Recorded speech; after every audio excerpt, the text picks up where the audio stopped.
കാസർഗോഡ് ചിറ്റാരിക്കലിൽ യുവാവിന് വെടിയേറ്റു. ഭീമനടി സ്വദേശി സുജിത്തിനാണ് നാടൻ തോക്കിൽ നിന്ന് വെടിയേറ്റത്. വിവരങ്ങളുമായി കാസർഗോഡ് നിന്ന് അരുൺ പാറക്കൽ ചേരുന്നു. അരുൺ പാറക്കൽ, പറയൂ.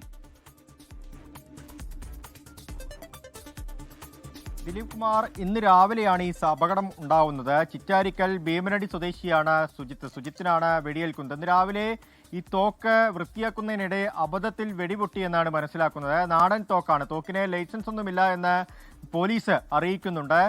ഈ സുജിത്ത് കൃഷിയിടമൊക്കെ ഉള്ള ആളാണ്, കർഷകനാണ്. ഈ പ്രദേശം എന്ന് പറയുന്നത് മലയോര മേഖലയാണ്. ഭീമനടി അതുപോലെ തന്നെ ചിറ്റാരിക്കൽ ഭാഗങ്ങളെല്ലാം തന്നെ മലയോര മേഖലയാണ്. അവിടെ കാട്ടുപന്നിയുടെയൊക്കെ ശല്യമുണ്ട്, വന്യജീവികളുടെ ശല്യമുണ്ട്. ഒരുപക്ഷെ ഈ വന്യജീവി ആക്രമണത്തെ പ്രതിരോധിക്കാൻ വേണ്ടിയാണോ ഈ തോക്ക് വാങ്ങിയത് എന്നൊരു സംശയം പോലീസിനുണ്ട്. സംഭവത്തിൽ പോലീസ് പ്രാഥമികമായ അന്വേഷണം ഇപ്പോൾ ആരംഭിച്ചു കഴിഞ്ഞു.